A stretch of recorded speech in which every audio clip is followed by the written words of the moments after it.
आज आहे पहिला श्रावण सोमवार. तर पहिल्या श्रावण सोमवारच्या सगळ्या यूट्यूब फॅमिलीला शुभेच्छा.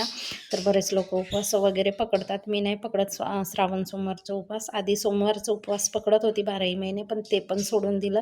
तर सकाळच्या स्वयंपाकाला सुरुवात केली आहे मी. रात्री भिजवलेले चणे वाटाणे होते, त्याचीच भाजी करणार. श्रावण सोमवारला आमच्या भागामध्ये दुपारी 2ला सुट्टी होते शाळेला. तुमच्या भागामध्ये सुद्धा होते का? नक्की कमेंट करा. तर सकाळची माझी तुळशीजवळ रांगोळी सडा टाकून झाला.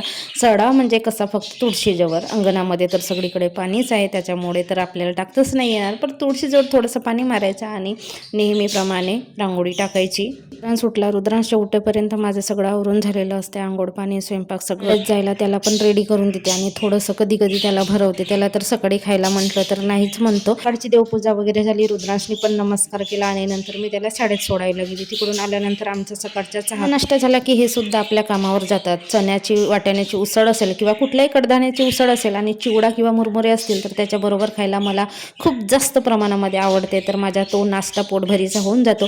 तितक्याच आला रुद्रांशच्या गाडीचा पार्सल. तर आधी गाडी मागितली होती, ती गाडी थोडीशी डॅमेज होती, तर एक्सचेंज केली आणि ती आता छान अशी गाडी आली. पहिल्यांदाच मेसोवरून ऑर्डर केली होती रुद्रांसाठी गाडी. आणि काल कांदे साफ केले होते, तर हे खराब झालेले कांदे आहेत जे धुवून घेतले. 5 दिवसानंतर आमच्या लवबर्डला बाहेर काढलं छान मोकळ्या वातावरणामध्ये आणि पावसाने विश्रांती घेतली.